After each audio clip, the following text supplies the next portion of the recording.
kata apa, nak menunjukkan kepada apa. Kan?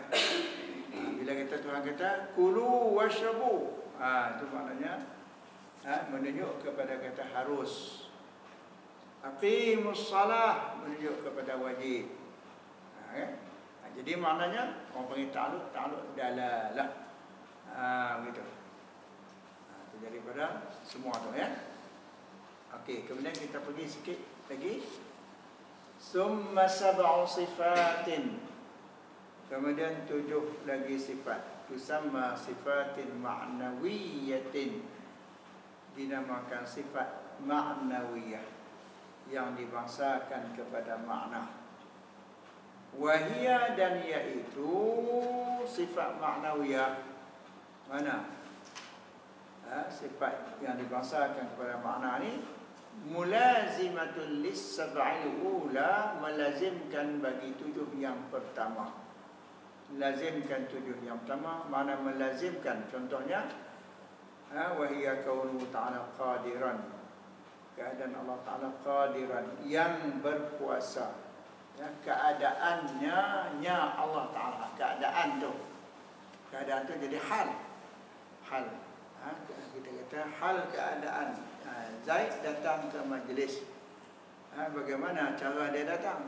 Hal keadaan kedatangan Zaid itu berjalan kaki, berkenderaan. Itu maknanya keadaan dia tu, keadaan dia melakukan perbuatan itu. Ya, bagaimana? Tu. Keadaan itulah yang dibilang sebagai sifat maknawiyah. Bukan qadiran, muridan aliman. Yang tu kalau tak ada kaunu tu mana zat Allah, mana diri Allah yang berkuasa. Qadiran atau qadirun, mana Allah yang berkuasa. Muridun, Allah yang berkehendak. Alimun, Allah yang mengetahui. Sami'un, Allah yang mendengar. Basirun, Allah yang melihat. Mutakallimun, Allah yang bercakap. Yang itu bukan sifat. Sifat ialah kaunuhu tu. Kaunuhu qadiran, keadaannya Allah Ta'ala itu qadiran, yang berkuasa. Bukan qadiran. Jadi kaunuhu, setiap satu tu kena ada kaunuhu qadiran, kaunuhu muridan, kaunuhu aliman, kaunuhu hayyan, kaunuhu sami'an, kaunuhu basiran, dan kaunuhu mutakalliman. Kaunuhu itulah yang menjadi hal yang kita sifat tadi. Kan? Tetapi bezanya sifat hal yang ada pada sifat maknawiyah ini dengan sifat wujud. Hal keadaan Allah itu ada, hal juga. Tapi hal itu yang tidak dikeranakan dengan suatu kerana. Maknanya dia tidak ada sebab. Wujud Allah Ta'ala tidak bersebab. Hal keadaan Allah Ta'ala, hal juga kita sebut, tapi yang tu tidak dikeranakan dengan suatu kerana, tidak disebabkan oleh suatu sebab yang lain. Sebab Allah Ta'ala tu dah wujud sebelum dah wujud yang tidak ada permulaan. Tak sama dengan hal kita. Kita kata kita ada juga, hal keadaan kita ni ada, tapi ada kita dikeranakan dengan suatu kerana. Dikarenakan Allah, jadi kita baru ada kita. Allah dia tak ada kerana. Artinya hal dia tu tidak dikeranakan dengan suatu kerana, tidak disebabkan dengan suatu sebab. Maknanya Allah itu tak bersabit dengan sesiapa. Ada dia tu tidak ada permulaan. Tapi sifat maknawiyah ini dia hal dikeranakan dengan suatu kerana. Kerana ada qudrah, itulah boleh kata Allah Ta'ala tu keadaan dia tu berkuasa.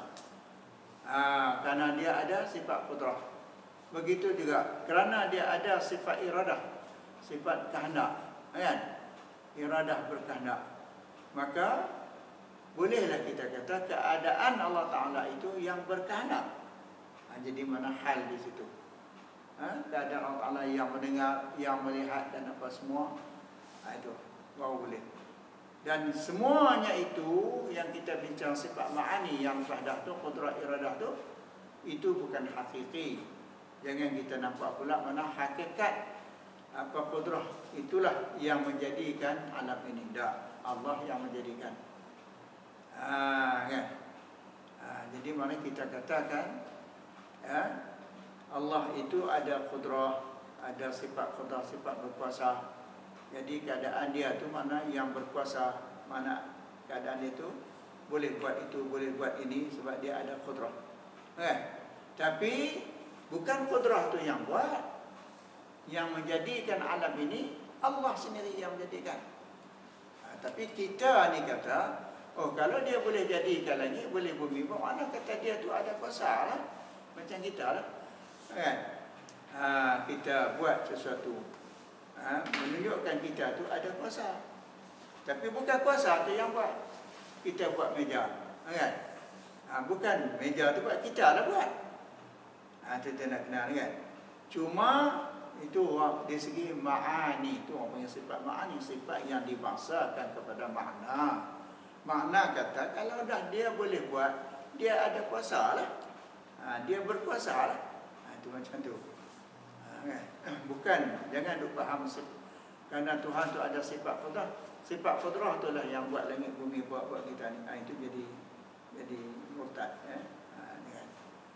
Allah sendiri yang buat. Kan? Itu macam banyak dalam Al-Quran.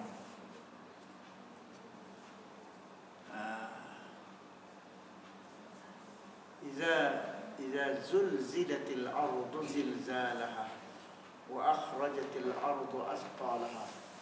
Iza zulzilatil ardu asqalaha, apabila bumi itu digoncang. Apabila bumi itu digoncang, kan? Sebagai goncang yang kuat, akhrajatil ardu, lalu bumi itu mengeluar, asqalaha, segala galian-galiannya. Kan? Jadi iza kena sebab tu ayat di awal iza zulzila, jangan tu ambil ardu tu jadi wa akhrajatil ardu asqalaha tu, dia dikaitkan awal tu. Iza zulzilatil ardu zilzala, apabila digoncang bumi itu akan sebagai goncang yang kuat. Kan? Makna kata bukan bumi itu bergoncang, dia digoncang. Maknanya Allah yang menggoncangkan bumi. Jadi perbuatan Allah, bukan perbuatan kita. Kan? Bukan perbuatan bumi itu. Ayat wa akhraja, kan? Iza zulzilatil ardu zilzala, apabila bumi itu gempa, kan? Digempakan, digoncangkan. Wa akhrajatil ardu asqala, dan mengeluarlah bumi itu akan galian-galiannya. Bumi kah yang mengeluar? Kah Allah Ta'ala yang mengeluar? Allah yang mengeluar. Kan? Sebab itu banyak kita bercakap tu maknanya ada sandaran kepada Allah Subhanahu Wa Ta'ala. Itu Allah mengajar kita. Wa akhrajatil ardu asqalaha, dan telah mengeluarlah oleh bumi itu asqalaha, akan segala galian-galiannya. Emas, timah, apa semua. Jadi maknanya di sini nak menyatakan bahawa itu adalah majazi. Hakikinya ialah ambil pada iza zulzila, siapa dia? Yang goncang ialah Allah. Maka yang sebenarnya yang mengeluarkan galian-galian ini ialah Allah, bukan bumi. Bumi tak boleh buat apa. Kan?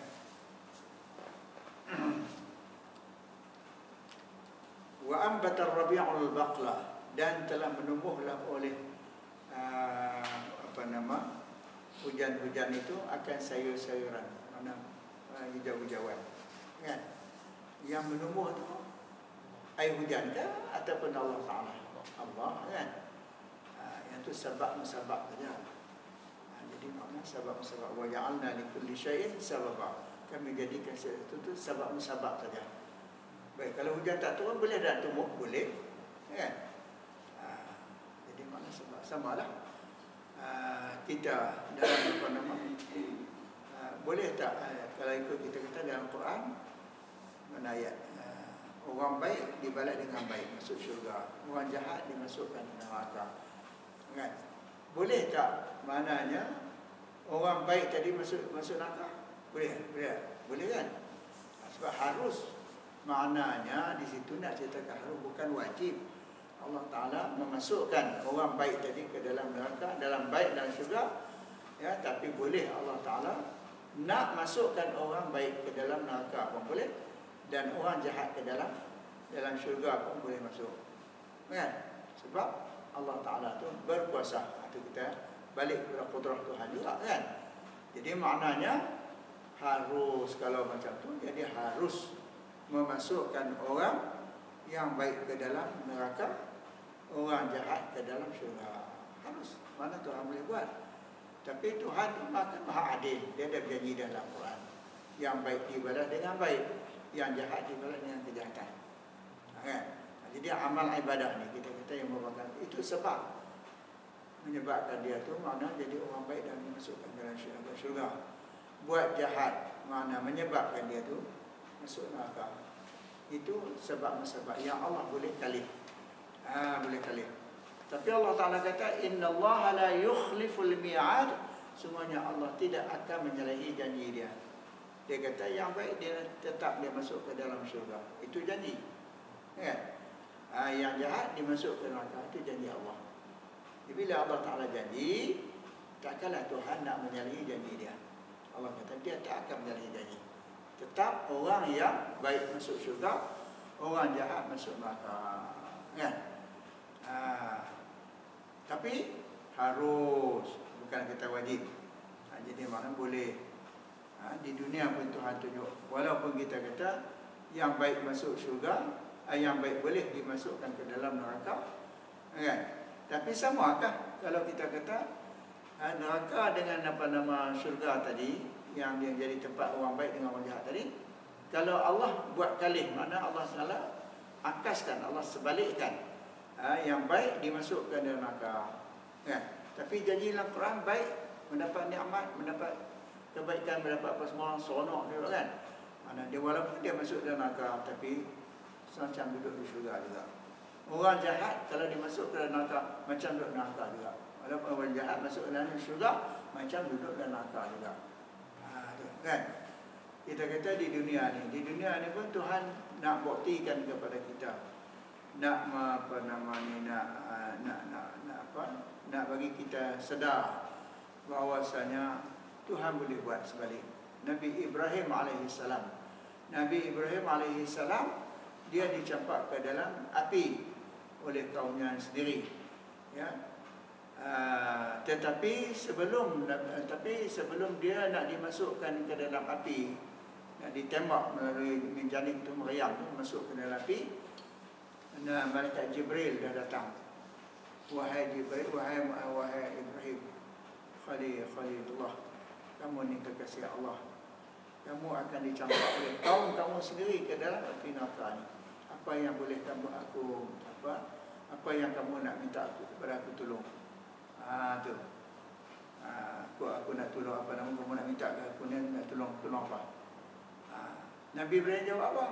Nabi kata, aku tidak memerlukan kepada kamu sesuatu. Kerana dia yakin. Keyakinan inilah, ya, yang menyebabkan dia tak mau minta apa-apa. Sebab dia kata, aku tahu Allah yang menjadikan aku, tentulah maknanya Allah tahu yang dia jadikan aku ni sebagai kasihnya, aku serah dekat dia. Takkanlah dia nak azabkan aku. Itulah. Kalau macam tu kata Jibril, tak apalah. Jibril pun keluar, lalu ditembak masuk dalam api, kan? Sebelum Nabi Ibrahim masuk ke dalam api itu, Allah dah perintah api itu. Sama lah, Allah boleh perintahkan neraka supaya jadi sejuk, kan? Ya narukuni bardan wa salaman ala Ibrahim. Wahai api, kan? Ya narukuni, wahai api, kuni, kan? Jadikan olehmu, wahai api, jadikan dirimu tu bardan wa salaman, sejuk dan selamatkan Ibrahim. Jadi belum Nabi Ibrahim dicampak, dah perintah tu dah ada dah. Assalamualaikum. Ya.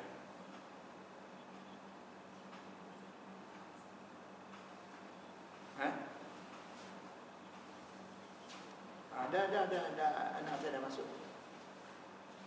Dah dia bagi risik kat dia tadi. 100.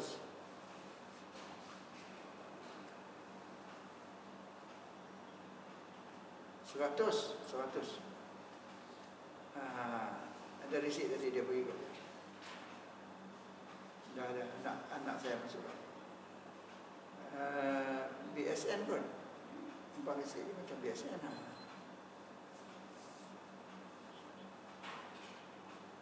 Abang kali lah. Okey. Dah you dah tengok lah. Dah. Okey. Okey, baik.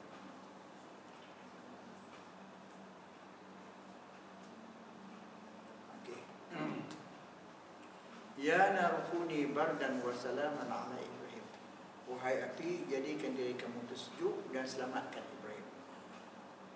Ibrahim sampai tu dah duduk dalam api, ditembak masuk dalam api, rumpun dalam api, kan? Tapi sampai habis bara, habis semua habis, sampai senyap habis, dia duduk macam tu juga. Nabi Ibrahim tak ada apa. Kan? Bukan kata mana badan dia tu dimakan nikmat ni. Nak cari bulu rumah terbakar pun tak ada. Itu menunjukkan bahawasanya perintah Allah itu lebih dulu daripada ni. Kan semua Tuhan tahu lah, dia nampak Ibrahim macam ni. Tapi ada hikmah lah untuk kita juga, supaya kita mengambil iktibar bahawa Allah itu berkuasa. Ya. Tapi saya dulu ni masa nak buat operation, saya dah operate ni dah 7 tahun. Tapi alhamdulillah daripada dulu sampai bypass. Tengah duk macam ni lah. Masa tu usrah kat rumah saya. Jadi tepat pukul 12 habis pukul 12 malam. Lepas aku buka tu bang. Orang tu bawa ke ICPM. Kemudian dicek semua ni. Jadi dia orang nak injek tu. Jadi dia minta izin. Dia kata apa nama ni, Haji, saya minta izin, saya nak apa nama nak apa dia buat injek lah. Kita nak cairkan darah. Nak cairkan darah. Saya pun benarkan. Sebelum kami injek ni, kita belum ada apa nama mungkin pendarahan berlaku pada telinga ataupun pada gusi, dia kata. Saya kata silakan. Jadi masa tu saya tak ada tanya apa dah. Ingat hanya baca ya narukuni bardan wa salaman ala Ibrahim. Terus dia injak. Ya, jarum tak masuk. Jarum tak masuk. Kali ke sini tak masuk, kok ni tak masuk. Akhirnya dia dapat satu tempat bawa masuk. Masa tu kan ada cerita budak yang diinjek, yang jadi hitam, kan? Kita kena potong kan? Jadi dia cerita, dia kata ubat ni panas. Ubat ni panas, dia kata tahan ada tak? Sebelum nak dia nak injek tu, ubat ni panas, dia kata. Kemudian tahan. Saya kata silakan. Ya, saya baca dia mendengar ya narukuni bardan wa salaman ala Ibrahim. Itu yang terlintas tu. Kan? Tapi langsung tak ada apa. Tak ada sakit pun, tak ada rasa yang dia kata ubat ni sakit tu, ubat ni dia panas ni. Tak ada. Jadi kita keluar yang kedua ya narukuni bardan. Jadi dia rasa sejuk. Habis itu barulah masuk pada ubat. Lepas itu bagi bawa Nabi cek, tengok 3 sangkut. 3 sangkut tu apa nama dia kata ni kena buat segera. Buat segera.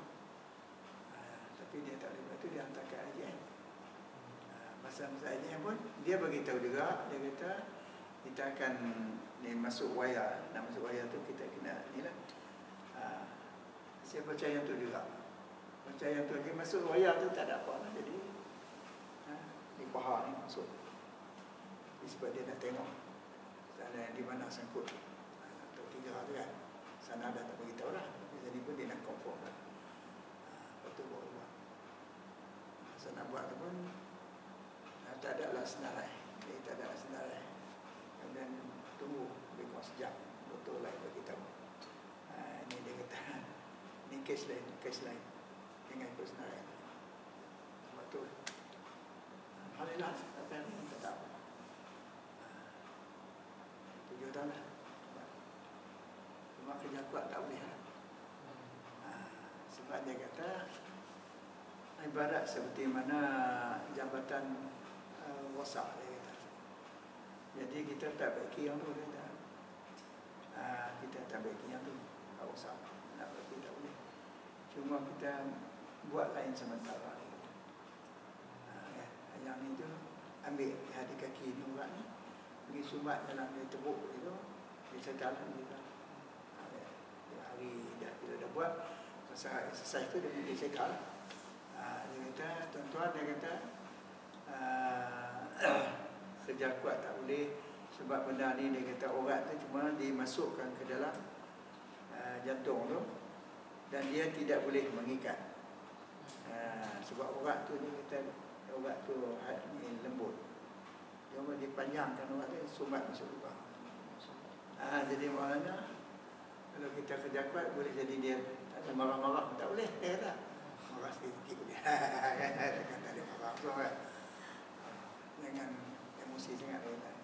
Dia boleh terlucut. Dia boleh terlucut. Tekanan kuat dia terlucut balik. Dia boleh kena masuk dia. Dia kan. Tiga. Alhamdulillah dah lama. Kawan saya tu dia masuk sebulan lepas tu kena masuk balik. Gitu.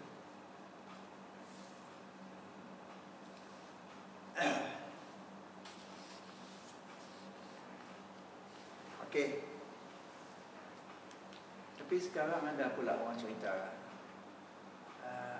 jantung ni jangan cepat-cepat sangat pergi ke hospital ni. Hospital ni tepuk dia. Dan awak ni ada pula baru ni dengar. Ada boleh buat. Ada maklumat juga. Okey. Entah umur berapa? Umur berapa? 26. 20. Orang muda ya entah. 23. Muda jauh banyak. Saya agak berapa? Umur saya berapa?